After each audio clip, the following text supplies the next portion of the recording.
Mapagpalang araw, Sir Casper, at sa lahat ng mga kaaswang na nakikinig ngayon.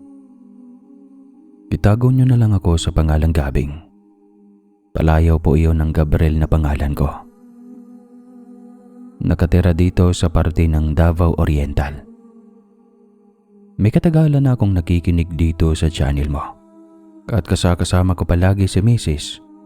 tuwing nakikinig ng mga kababalaghan dito sa channel mo. Dahil sa pagiging adik ko sa pakikinig, ay inengganyo ako ni Mrs. na ibahagi dito sa channel mo ang isa sa mga kababalaghang naranasan ko noong mga panahong dekada 90 mahigit. Dala ng kaminataan at kakatihan ng mga paa ko noon, mga kaaswang, ay hindi ako mapermi sa bahay. Lalo na sa tuwing pinupuntahan ako ng mga barkada at inaayang gumala sa mga karatig lugar para maghanap ng mga bagong dalagang bibiktimahing ligawan. Taas ng ihiya. Wala akong pakialam kahit ilang pang beses na akong napapagalitan ng mga magulang ko at nagpagsasabihan ng kung ano-ano.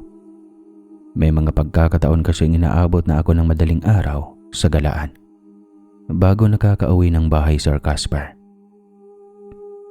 Kaya naman ganun na lamang kung manggagalaiti, lalo na ang aking ina.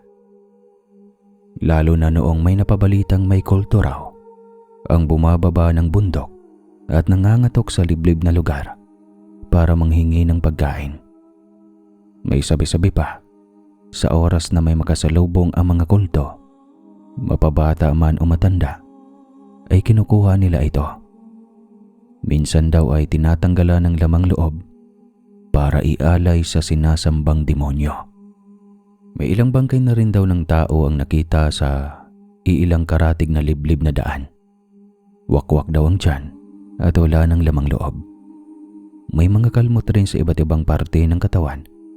Nawari ba'y labis-labis muna iyong pinapahirapan bago nalagutan ng hininga. Ang ilan naman sa mga kababaryo namin noon ay hindi naniniwalang kulto ang may kagagawan sa mga kababalaghang nangyayari. Sinasabi nilang aswang raw ang may kagagawa ng mga bangkay na nadatnan sa liblib na lugar at hindi raw kulto. Gawa ng hindi naman umano mag-aaksaya pa ng panahong pahirapan muna ng mga kulto ang biktima bago patayin kung sakali man. Kumbaga, Sir Casper, hati ang paniniwala ng mga taong naninirahan sa baryo at ibang karatig lugar namin. Mayroong naniniwala sa kulto at mayroon din namang aswang ang pinapaniwalaang may kagagawan sa lahat ng mga nangyayari. Hanggang sa isang beses nga noon, pupungas-pungas pa akong bumangon nang maulinigan ang ingay sa labas ng bahay. Kakamot-kamot nang bumangon ako at tinanong si nanay kung anong meron sa labas ng bahay. Bakit ang iingay ng mga tao? Gising ka na pala, Gabing, anak. Ano kasi, anak? Kilala mo naman si Julio, di ba? Yung matandang gurang na naninirahang mag-isa doon sa dulo ng baryo natin. Panimulang wika ng aking ina. Oh, ano bang meron sa matandang yun, Nay? Tanong ko. Nakailang beses pang bumuntong hininga ang aking ina bago sinagot ang tanong ko.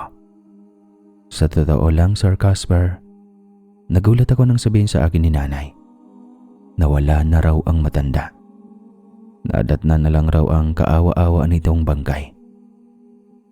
Nung mapansin ng pamangkin nitong hindi na nagagawa pang matanda sa karatig sityo, palagi raw kasi itong tumatambay ang matanda sa bahay ng pamangkin tuwing hapon para maghintay ng rasyon na pagkain. Nung unay inakala lang ng pamangkin ni Julio na nagtatampo lang ang matanda, kaya hindi na nagpapakita pa rito. Kaya hinayaan na lamang ito at hindi na muna inalam ang kalagayan. Subalit pagkalipas ng 3 araw at hindi pa rin nagpapakita ang matanda, ay doon na pinuntahan si Julio ng pamangkin sa pamamahay nito. At ayun na nga, mga kaaswang, bangkay na ng madatnan sa mismong pamamahay nito ang matanda. Karumal-dumal ng mga pangyayari. Sobrang baho at parang hindi na halos makilala kasi lumulobo na daw ang katawan. Ito sa mga susunod kong sasabihin. Pasintabi po sa lahat ng kumakain. Pwede nyo sigurong huwag mo nang lakasan o skip nyo ito panandalian kahit mga ilang minuto. Ayon sa mga naroon daw, ang bangkay noong binaliktad nila ay puro uod na raw ito.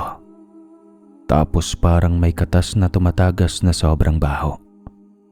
Nilalanggam na ito at ang daming langaw na nakapalibot dito. Kaya ang ginawa daw ng mga naroon ay kaagad na inilibing. At walang halos nakakalapit dito, kundi ang mga lalaki daw na malalakas ang sikmura. At ang usap-usapan ay sa pilitan raw na pinasok ng mga kulto ang kubo ng matanda. Marahil ay nakala ng mga kulto na may mga nakaimbak na pagkain sa bahay ng matanda. Kaya siyang pinuntirya. At siguro noong walang makuhang pagkain ng mga ito at nakitang matandang si Julio, siyang binalinga ng mga iyon at pinatay. Pero meron din namang usap-usapan na baka nga namatay na lang ito ng kusa. At noong naamoy daw ng aswang na bangkay na ito, ay tsaka ito pinasok. Grabe, kinikilabutan ako. Grabe na talaga ang panahon ngayon. Kaya ikaw, Gabing, ha? Kung maaari lang ha, makinig ka. Umuwi ng maaga at wag ka nang magpapagabi. Dahil oras na abutan ka ng 10 oras ng gabi dyan sa kalsada, abay asahan mong hinding-hindi kita pagbubuksan ng pinto. Kahit nakatayin ka pa ng lintik ng mga kulto na yan. Oh, tika lang po, Nay. Bakit sa akin na naman nabaling ang usapan? Ang pinag-uusapan natin dito ay kung anong nangyari sa labas at bakit namatay si Mang Julio. Ay nako, makapunta na nga sa kusina at makapagtimpla ng kape. Saad ko at agad nang iniwan ang aking inang patuloy pa rin sa pagdadaldal. Matapos ngang makapagtimpla ng kape, ay lumabas ako ng bahay at pasimpleng pumesto malapit sa nag-uumpukan. Nang makapesto na ako ay palihim na pinapakinggan ko ang usapan nila. Base kasi sa sinabi sa akin ni nanay kanina. Sa hindi kasi mawaring dahilan ay nagka-interes akong malaman kung ano ang iba pang nangyari kay Mang Julio bago iyon namatay. Sa katagalan nga ng pagkikinig ay napag-alaman kong kaparehong-kapareho ang sinapit ni Mang Julio sa bangkay na nakita noong nagdaang linggo sa karatig lugar. May mga kalmot sa iba't ibang parte ng katawan ng matanda. Halata umano ritong pinahirapan talaga bago pinatay. Sa palagay ko nga talagang inilaban pa ni Mang Julio ang buhay niya bago siya namatay. Kaawa-awang matanda. Kung bakit ba naman kasi hindi na lang siya doon tumira sa bahay ng pamangkin niya. Hindi sana buhay pa siya hanggang ngayon. Siguro naamoy siya ng aswang kasi may dinadalang sakit, kaya napagbuntunan. Napapalatak pang wika ni Mang Raul. Napag-alaman kong isa siya sa mga nakakita sa bangkay ni Mang Julio, kaya't naipaliwanag niya ng maigi kung gaano kalunos-lunos ang nangyari sa bangkay ng matanda. Pasintabi po ulit sa mga kumakain. Dahil ayon pa nga kay Mang Raul, parang may matatalas na bagay ang itinarak sa tiyan ng bangkay at sa pilitang hinugot ang lamang loob nito nang suriin nila. May kagat pangaraw sa balikat ang bangkay at walang makakapagpaliwanag kahit isa man sa mga nakakita sa bangkay. May pailing-iling pang nalalaman si Mang Raul habang nagkukwento. Kasi walang reporter doon at siya na lang. Di joke lang. Alam mo paring Raul, sa tingin ko lang ha, hindi kultong pumaslang sa kapitbahay natin na yon. Kakaiba kasi talagang sinapit ng bangkay. Para sa akin lang yun ha. May diin sa salitang sabi ni Mang Fred. Yun nga din ang hinala ko pare. May agam-agam rin akong hindi tao ang may kagagawa nun. Tsaka nitong nagdaang gabi lang Panay ang alulungan ng mga alagang aso ng mga kapitbahay natin. Pati si Brownie ko. Parang may nakikita ang mga alagang hayop na hindi natin nakikita. Sagot naman ni Mang Reporter. Kanya-kanyang palita ng koro-koro ang mga tao na nag-uumpukan, Sir Casper. Aswang ang usapan nila. Gusto ko pa sanang makinig at makiusyoso na rin. Ang kaso nga lang ay dumating naman ang kaibigan kong si Gwapong Arturo. Sinabi niya na kung libre ako bukas ay aayain niya ako. Aayain saan naman? Tanong ko pa sa kanya. Doon sa purok na nabanggit ko sa iyo ng nakaraan na. Piyesta kasi doon. Punta tayo. Anya pa sabay taas baba ng kilay. Aangal na sana ako at tatanggi sa paanyaya ni Arturo, Sir Casper. Ang kaso nga lang ay humirit siya. At sinabing marami daw ang mga kadalagahan sa purok na yon. Dahil sa pagkakaalam niya ay magsiuwian ang mga dalagang nagtatrabaho sa Maynila. Magbabakasyon ang mga iyon dahil sa gaganaping piyesta. Saan mo naman nakuha ang balitang yan na may piyesta sa purok na sinasabi mo? Parang wala naman kasi akong nababalitaan na ganyan eh. Wika ko pa sa kanya. Sinabi ng kaibigan ko, Sir Casper, na may nakilala siyang dalaga sa palengke nitong nagdaang araw at inimbitahan na nga siya nitong dumalo. Marami daw kasing ihahandang pagkain ng pamilya ng dalagang nakilala niya na nagngangalang Marie. Totoo ba yung sinasabi mo? Baka naman niloloko mo lang ako ha?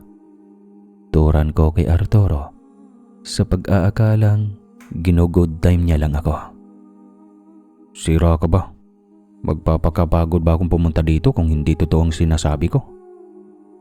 Aber, kung talagang nagsasabi ka ng totoo na may nag-imbita sa iyong dalaga, sino nga ulit yun? At saan mo nakausap? Paniniguradong tanong ko sa kanya. Giatay ka talaga oh. Napakasigurista mo talaga. Sinabi ko na yan kanina, di ba? Kakamot-kamot na saad niya. Ang dami po pang sinasabi oh. Sagutin mo na lang ang tanong ko. Pangungulit ko sa kanya. Natawa at napapailing na lamang na sinasabi ni Arturo sa akin, Sir Casper, na nakilala niya nga ang dalagang si Marie noong minsang pumunta siya sa palengke.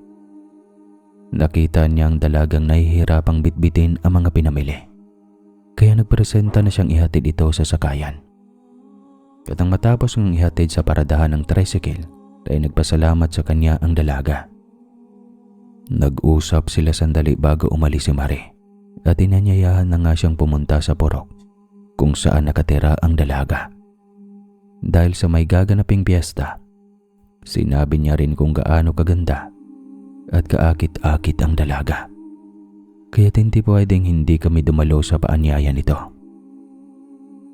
Basta sa ayaw at sa gusto mo, dadalo tayo sa piyesta ha. Ako naman ang pagbigyan mo ngayon, tol. Dahil nakaraan lang ay ikaw ang pinagbigyan kong puntahan ang lintik ng babaeng nililigawan mo. Akala mo naman kay ganda-ganda kung makapag-inarte. Wika niya at sinabayan pa ng malutong na mura at panlalait ang dalagang naligawan ko na nakatira lang din sa kadulo-duluhan ng baryo namin. Tandang-tanda ko pang ang asar na asar ang kaibigan ko, Sir Casper, dahil nakailang beses siyang nadulas at nagganda putik-putik ang paa bago makarating sa bahay ng dalagang niligawan ko. Teka, ano to sa pilitan? Hindi pa nga ako pumapayag sa paanyaya mo. Nagdesisyon ka na kaagad? Natatawang turan ko. Aba dapat lang, ang hirap kaya ng pinagdadaanan ko. Makarating lang tayo sa lintik mong nililigawan nung nakaraan. Sagot niya na halatang naaasar pa dahil sa nangyari. Oo na, sige na. Sasamahan na kita. Dami mong daldal, kalalaking tao. Anang ko. Hindi may tago ang tuwang nararamdaman ni Arturo Gwapo. Matapos akong pumayag sa paanyaya, sinabi niya ring pupuntahan niya ang kaibigan naming si Nestor at ayain na din. Mas madami tayong magkakasamang dumalo sa piyesta, mas masaya. Nakangising saad pa niya. Yun, tamang-tama. Di tayo mabuburyo habang naglalakad papunta sa sinasabi mong baryo. Teka, si Nestor lang ba ang aayain mo? Daanan mo na rin yung iba pa nating kaibigan para sama-sama tayong dumalo sa piyesta. Ubusin natin yung mga alak nila doon sa mga pagkain. Sarap noon. Suwestyon ko sa kanya. Sunod-sunod na umiling si Arturo at sinabing dinaanan na niya kanina ang iba pa naming barkada. Ang kaso nga lang ay abala naman ang mga iyon sa kanya-kanyang gawain. Kaya ako lang at si Nestor ang maisasama niya. Kasi sa totoo lang, halos lahat ng mga barkada ko, Sir Casper, ay mga masisipag. Inuuna nilang tulungan ang mga magulang bago ang lakwatsa. Kaya doon din ako bilib sa iba kong mga barkada. Hindi katulad ko na masasabi kong palamunin at gagalaw lang kapag napapagalitan. Tapos nagaluulo lang palagi. Ganun ba? Edi sige. Tayo na lang tatlo ang magkikipiesta.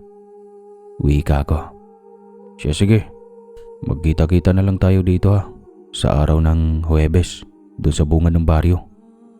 Ani at nagpaalam na nga ang mokong Sir Casper. Nung hindi ko naabot tanaw si Arturo, ay pumasok na ako sa loob ng bahay para tulungan ang aking inang mag-asikaso ng agahan. Nadatnan ko nga si nanay sa kusina at mukhang si tatay ang napagbuntunan niya ng inis. Naabutan ko kasing tinatalakan niya si tatay. Awang-awa naman ako sa tatay nun kasi para siyang supot. Kesyo hindi raw ito marunong pagsabihan akong huwag nang magagala kapag maggagabi na. Kita mo na ang mga nangyayari ngayong sunod-sunod na kababalaghan? Aba, Vicente, oras na may mangyaring masama dyan sa anak mo. Maghuhugas kamay talaga ako. Pabayaan kitang mag-asikaso sa kanya. Total, parehas naman kayong matigas ang ulo. Inis na wika ng aking ina at pinanggigigilang halukayin ang nilulutong sinabawan na isda. Sinaway naman siya ni tatay at pinagsabihang huwag ibuhos sa nilutong pagkain ang inis na naramdaman. At baka hindi na umano sumarap pa ang ulam na niluto niya. Alam mo, kahit anong saway natin dyan sa binata nating anak, kung ayaw talagang makinig abay, wala tayong magagawa. Parang di ka naman dumaan sa pagdadalaga. Di ba tayo nun kahit bawal na bawal, gumagawa tayo ng paraan para alam na yun ng mga nakikinig. Mahinahong pagsagot ni tatay. Dagdag pa niyang sabi, malaki na umano ako. Alam ko na kung ano ang tama at mali at kung ano ang ikakapahama ko. Huwag na raw magpaka-stress pa ang aking ina. Baka mas lalo lamang itong tumatanda ang itsura nito. Sayang ang kagandahan mo kung ang pagtuunan mo lang ng pansin ay ang mga problema at ang pagpapasaway ng mga anak natin. Paglalambing pang wika ni tatay at maya't mayang sinusundot ang wet box ng aking ina. Ito namang nanay ko maharot, Sir Casper. Abay, akala'y may bulating binubura ng asin kung kumilos sa tuwing kinikiliti siya ni tatay sa tagiliran. At dahil sa mga nakita ko at narinig, ay hindi na ako tumuloy pa ng pasok sa kusina. Baka kasi mabad trip na naman ang aking ina. Oras na makita niyang pagmumukha ko sa kusina. Mabilis na lumipas ang ilang araw. At nung sumapit na nga ang Huwebes ng hapon, ay kaagad na ako nagbihis. Nagdala na rin ako ng bag na bayong na maliit. Nagdala rin ako ng maliliit na plastic na isiniksi ko sa bulsa. Baka sakaling makapag-bring home ako ng pagkain galing sa piyesta. Usong-uso kasi iyon, Sir Casper, sa mga probinsya. At kung ako ang tatanungin, magaling ako doon. Hindi malaman ng bahay na nagpepiesta na may bring home na pala ako sa bulsa. Nakakagutom pa namang maglakad pauwi galing sa handaan. Matapos kong makapagbihis ay agad na akong lumarga at hinintay na nga ang mga kaibigan ko. At gaya ng nakagawian ko palagi, hindi ako nagpapaalam sa aking ina at iyak rin naman kasing hindi ako papayagan. Maliban pa sa hindi ako papayagan, ay sasabunin pa ako ng sermon. Kaya mas mainam nang wag nang magpaalam para isang sermon na lang pag-uwi ko. Di ba ang galing ko, no? Gawain din nila, oh. Ganon naman palagi ang nangyayaring eksena sa tuwing inaabutan ako ng 10 oras ng gabi sa labas ng bahay. Makalipas ang mahigit kalahating oras, ay nakita ko na nga ang dalawang papalapit sa akin. Medyo naiinis na at nayayamot pa naman ako habang naghihintay.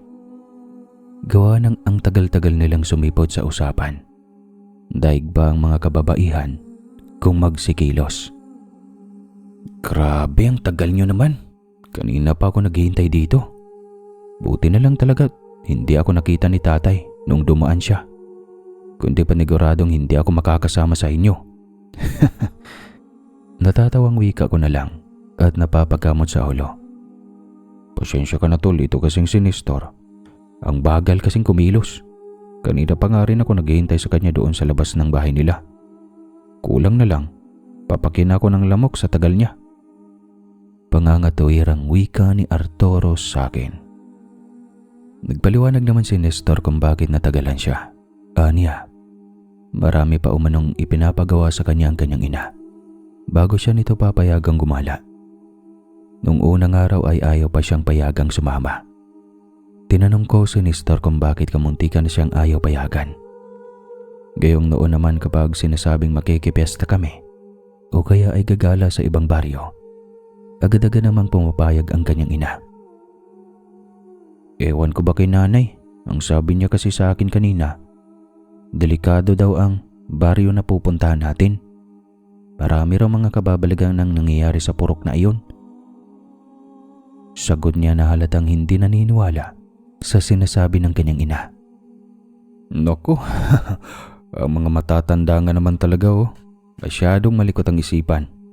Anong kababalaghan naman kamo ang mayroon sa baryo na pupuntahan natin?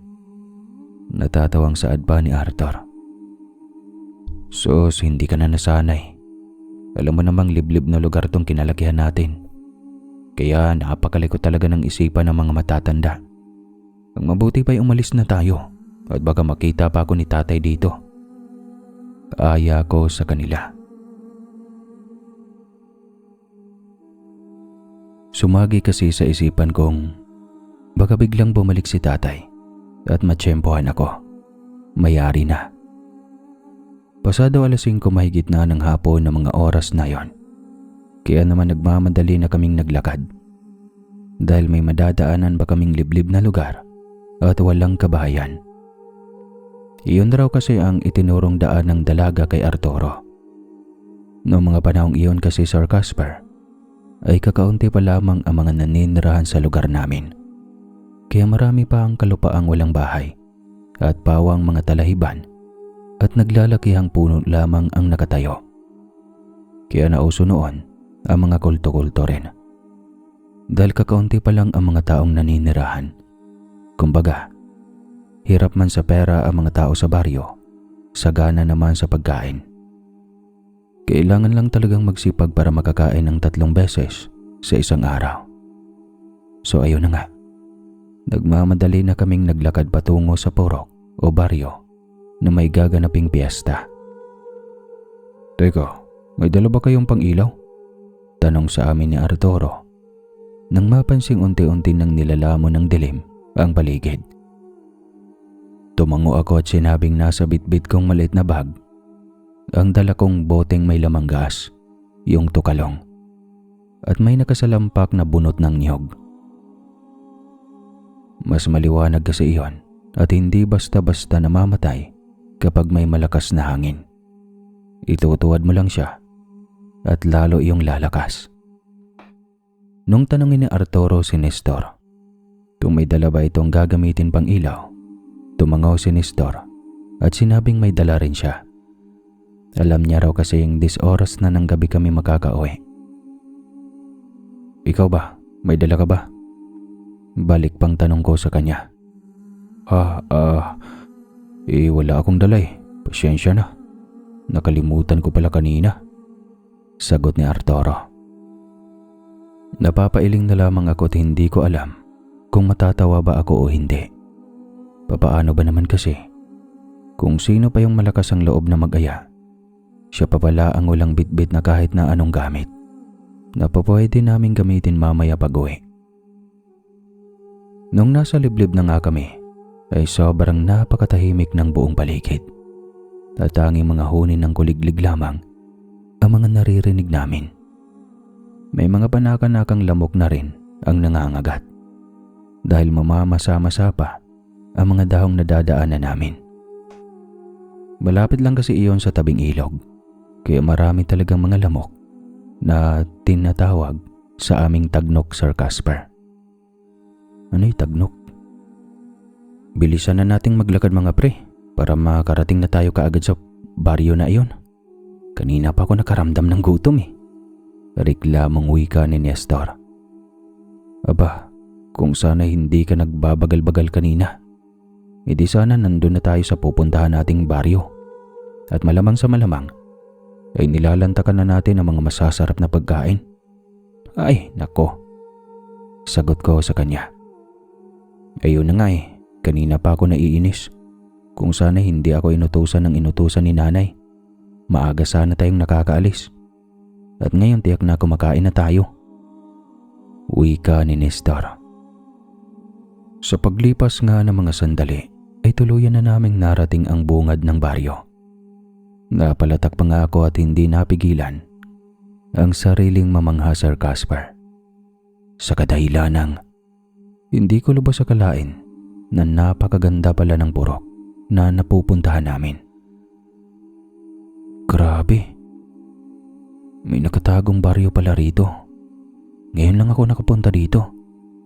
Pero parang gusto ko nang magpabalik-balik dito ah. Ang ganda kasi ng lugar oh. Namamangha kong wika. Sa bungad pa lang ay nalalanghap na namin ang mga nagbabanguhang nilulutong mga ulam. Naririnig na namin ang kasiyahan. At habang naglalakad kami ng dahan-dahan, pinagmamasda ng paligid ng baryo kasabay ng pagtataka. Kung bakit tila kakaiba ang piyesta sa baryo na iyon kaysa sa mga piyestang napupuntahan namin sa ibang mga baryo. Bale, piyestang purok lang kasi siya. Pero sa kabilang baryo pa rin iyon. Medyo may kalayuan sa baryo namin. Dahil sa nakita kong may mga nakaimbak na maraming kahoy sa bulwagan at madadaanan namin iyon.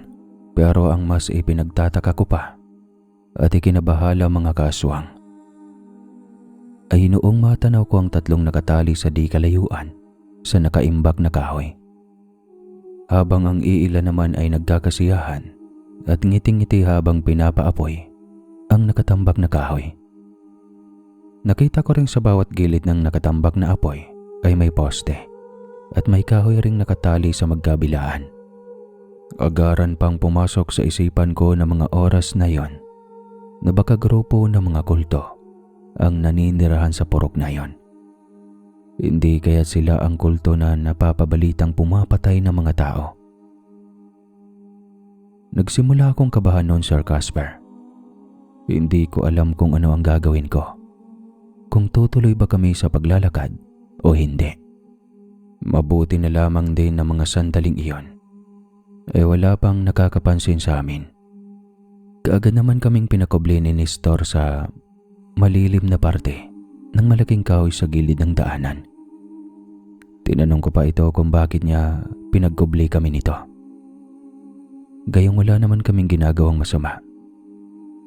Bulag ka ba? Hindi mo ba napapansin kung ano ang ginagawa ng mga taong nakapalibot sa apoy? Bulalas na sambit niya, pero sa mahinang boses lamang. Pilit na itinatago ko ang kabang nararamdaman at sinabi ko sa kanyang baka normal lang sa mga iyon at ganon talaga sila kung magdiwang ng kapiyastahan. Subalit maraing sinasabi sa akin ni Nestor na hindi normal ang ginagawa ng mga taong nakita namin. Dahil base sa naririnig niya sa kwento ng kanyang ama noon, nagawain lamang raw ng mga aswang kapag kapiyastahan na ang nakikita namin ngayon. Ilang minuto na lang at tuluyan ng lulubog ang araw. Hindi na tayo ligtas dito. Ang mabuti pa'y bumalik na tayo sa pinanggagalingan bago pa nila mapansing may ibang tao ang naririto sa purok nila. Anya pa. Tumigil ka nga. Ano bang pinagsasabi mong hindi ligtas? Ikaw ha? Nahawaan ka na yata sa nanay mong may pagkaparaning eh. Pabalagbag na saad ni Arturo kay Nestor. Sa pagnanais na makarating kami sa bahay, nang dalagang nag-imbita sa kanya. Magsasalita na rin sana ako nang sa bigla na lamang kaming nakarinig ng mahihinang pag-angil na parang malaking hayop. At nung tumingin kaming pareho sa nag-uumpukan, ay gano'n na lamang ang gulat at panglalaki ng mga mata ko. Nang makita naming tila ba, nagre-ritual na ang mga iyon at habang nakatingala sa langit. Noong tumingala naman kami at saka pa lamang naming napansing kabilugan pala ng buwan. Dahan-dahang nagpapakita ang buwan sa kalangitan, kasabay ng pagsakop ng dilim sa kalupaan, Sir Casper. Mas mabilis pa ang tibok ng puso ko at parang nanigas ang buong katawan ko. Sa isiping baka totoo nga ang sinasabi ni Nestor na aswang ang naninirahan sa purok na pinuntahan namin. Sa totoo lang mga kaswang, sa maniwala man kayo o sa hindi, bigla na lamang akong nilukuban ng kilabot sa katawan. Lalo na noong dumampi sa balat ko ang napakalamig na ihip ng hangin. Saglit pa kaming nagkatingin ng magkaibigan. At pagkabalik namin ng tingin sa mga taong nag-uumpukan, ay para bang mga baliw na ang mga iyon. Sapagkat ibang-iba na ang presensya at wangis na mga ito. Habang ang taong nakatali naman sa di kalayuan at nakabusal ng damit ang bibig, panay na ang pagpupumiglas nito. At parang humihingi siya ng tulong at nagmamakaawa. Napapaisip naman ako kung ano ang gagawin ng mga hinayupak sa taong bihag nila. Mga kulto ang mga yan, pre. Tama ba? Pangungumbensing wika ko sa dalawa. Hindi, pre. Yung mga nakikita mong parang mga baliw sa ginagawa. Aswang ang mga yan. Kaya sibat na tayo. Pero, teka lang.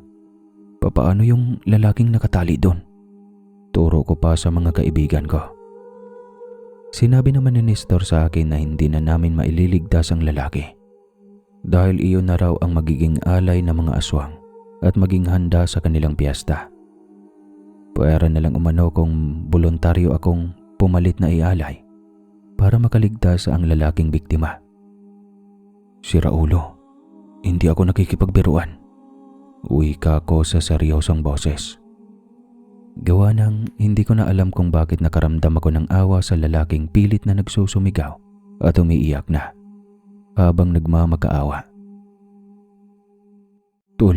Tulungan natin yung lalaki. Nakakaawa naman. Tsaka, medyo malayo naman ang mga nagre-ritual baka mo, yung mga nag-uumpukan. Pakiusap ko sa dalawa. Nakita ko kasing abala pa ang mga sinasabi ni Nestor na aswang sa ginagawang pagre-ritual. Tungaw, hindi ka ba nag-iisip? Sa ginagawa mong yan, tayo ang mapapahamak. O kaya naman isa sa atin ang mangyayari sa aswang. Di mo ba nakitang napakarami nila oh? Sagot ni Arturo at hindi inalis ang tingin sa mga aswang. Napatuloy pa rin sa pagre-ritual. Hindi ko tinigilan ang dalawa sa pakikiusap hanggat hindi sila napapayag, Sir Casper. Kaya naman di nga kalaunan ay napilitan na nga silang sang-ayunan ang kagustuhan kong sagipin ang lalaki. Kahit sobrang nakakapangilabot na ang boses na naririnig namin, ay naglakas na kami ng loob para saklolohan ng lalaki. Kaagad nang inilabas ni Nestor ang balisong niya at inaabot niya ka Arturo ang isa pang balisong na noong mga panahon namin ay normal lang sa isang binata na mayroon kang ganon. At yun nga, bago kami dahan-dahang gumapang papunta sa kinaroroonan ng lalaking nakatali, ay nakahanda na ang mga panlaban namin o pangdepensa. Silang dalawa ni Arturo ang nagtanggal ng tali nang makalapit na sila sa lalaki. Samantalang ako naman ang naging lockout. Maya-maya pa ay natanggal na nila ang tali at sininyasan nilang huwag magingay ang lalaki at sumunod na ito sa amin. Kaya iyon rin ang ginawa ng niligtas namin. Ngunit ang buong akala ko ay makakatakas na kami sa purok na iyon mga kaaswang ng ganun lang kadali. Nagkamali ako. Dahil noong malapit na kaming makalabas sa purok na yon, ay narinig kong nagsisipag-angilan ang mga iyon na para bang nagkakagulo. Kaya naman walang lingon-lingon na sinabihan ko silang tumakbo na ng mabilis hanggat may lupa. Sinabihan ko pa silang hanggat natatapakan pa namin ang earth ay tumakbo lang ng tumakbo ng mabilis upang sa ganun ay hindi kami maabutan pa ng mga aswang. Kahit na ramdam namin ang mga yabag na humahabol sa amin, hindi na namin inalintana pang lingunin iyon. Ang mahalaga ay makatakas kami at makalayo sa kamay ng mga nilalang na humahabol sa amin. Nakarinig na rin kami ng mga huni ng wakwak. Kung kaya't mas lalo pa naming binilisan ang pagkaripas ng takbo. Samantala ang lalaking tinulungan namin ay panay na ang pagbulahaw ng iyak dahil sa takot habang kumakaripas ng takbo. Sinabihan ko naman itong hindi iyon ang oras ng pag-iyak niya. Huwag siyang maging bading. Dapat ang isipin niya ay makakatakas kami at makaligtas. Kaya imbis na umiyak siya ng umiyak, ay bilisan niya na lamang ang pagtakbo. "Tol! Tol!" sigaw sa amin ni Nestor. Nung subukan ko siyang lingunin ay sumigaw itong sindihan na namin ang sulo at ihagi sa dinaraanan namin. Nang sa ganun ay mahirapan kaming sundan ng mga aswang. Kaagad ko na nga iyong ginawa at pagkatapos kong sindihan ang sulo ay agad ko nang inihagis iyon sa dinaraanan namin. Matapos kong ang gawin iyon ay agara na ulit akong kumaripas ng takbo. Kahit na hingal ako ay hindi talaga ako tumigil hanggat hindi kami nakarating sa kabahayan. Grabe ang karanasan kong iyon mga kaswang. Pagkaramdam ko ay para akong nakikipaghabulan kay kamatayan. Ika nga, matira matibay. Sa bilis nga ng pagkaripas ko ng takbo, ay halos hindi ko na maramdaman ang lupa. Para bang kusa na lang rin kumikilo sa pagtakbo ang dalawa kong paa. Noong malapit na nga kami sa kabahayan, ay tsaka pa lamang ako nagsisigaw at humihingi ng tulong. Makaraan lang ang ilang sandali ay tuluyan na nga naming narating ang mga kabahayan sa karatig baryo. Unti-unti na ring nawawala ang mga huni ng wakwak at mga yabag na aming naririnig sa likurang bahagi. Tsaka pa lamang kami huminto nang makita namin ang mga taong nagsisilabasan para alamin kung ano ang nangyayari at bakit umano kami nagsisigaw. Umahangos namang sinabi naming hinahabol kami ng mga aswang. "Teka, saan ba kayo nanggaling?" Tanong ng matandang lalaki sa amin. Hinihingal man ay walang pag-aatubiling, binanggit namin ang baryo na pinanggagalingan. Sinabi pa naming makikipiyesta nga sana kami. Kaya kami napadpad sa purok na yon. Subalit ibang piyesta pala ang natuklasan namin doon. "Takti na yan. Mabuti at hindi kayo nakarne. Buti na lang talaga at nakalabas kayo ng ligtas sa baryo na iyon. Alam niyo bang halo-halo na mga nakatira sa lugar na iyon? May mga kulto sa kabilang purok, may mga aswang naman sa kabila. Kung nagkataong hindi niyo nakita kaagad ang mga ginagawa nila, nako, tiyak naging handa na kayo sa piyestang ginaganap ng mga kampo ng kadiliman." Mahabang wika ng matanda. Bigla ko namang naalalang, kaya siguro hindi kaagad pinaalis si Nestor ng kanyang ina. Dahil sa tinatansya nitong takip-silim na nga kaming makakarating sa purok na pupuntahan o sa baryo na yon. Nang sa gayon ay makita namin at malaman kaagad kung ano ang kaganapang ginagawa ng mga naninirahan doon. Marahil ay naisip ng ina ni Nestor na kahit napigilan niya man si Nestor ay tatakas at tatakas pa rin ito makapunta lang sa pupuntahan. Ay nako, dapat sa susunod bago kayo pumunta sa piyestahan, siguraduhin niyo munang tao nga ba ang mga naninirahan doon. At kung normal na tao nga ba ang nag-imbita sa inyo, hindi yung ikakapahamak niyo pa. Sabat ng isang matandang babae. Narinig ko pang sinabi ng matandang babae na kahit kailan ay wala pang nangangahas na pumasok sa purok na iyon na mga kababaryo nila. Kung sana'y nakita lang raw nila kami kaninang dumaan, di sana ay natanong nila kung saan kami pupunta at napigilan pa. Napag-alaman ko rin, Sir Casper, na ang lalaking niligtas namin ay malayo pa pala ang lugar na pinanggagalingan nito. Sumama lang raw ito sa katrabaho na doon naninirahan sa purok na iyon. Hindi niya naman kasi alam na may itinatago palang maitim na budhi ang katrabaho niyang iyon. Kung alam niya lang raw sana, hindi na siya naglakas loob bang sumama rito. Kamuntikan na sana siyang malitsyon sa apoy kung hindi pa namin siya iniligtas. Labis-labis naman ang pasasalamat ng lalaki. Dahil ayon pa nga sa mga ito, kung hindi dahil sa katapangan namin, baka nga nakarne na siya ng gabing iyon. Pinainom kami ng mga tagarohan at yung iba naman ay binigyan kami ng kamote at saging, sabay tuslo sa ginamos. Nagboluntaryo naman ang kalalakihan na ihatid kami sa baryo namin. Medyo malapit-lapit naman na iyon. Simula nga noon ay natuto na akong huwag nang basta-basta sumasama sa mga paanyaya. Lalo na kung kakakilala mo pa lamang sa isang tao. Huwag masyadong magtiwala sa mga taong bagong kakilala. Ika nga. Dahil sa baka ito pa ang magiging sanhi ng iyong kapahamakan.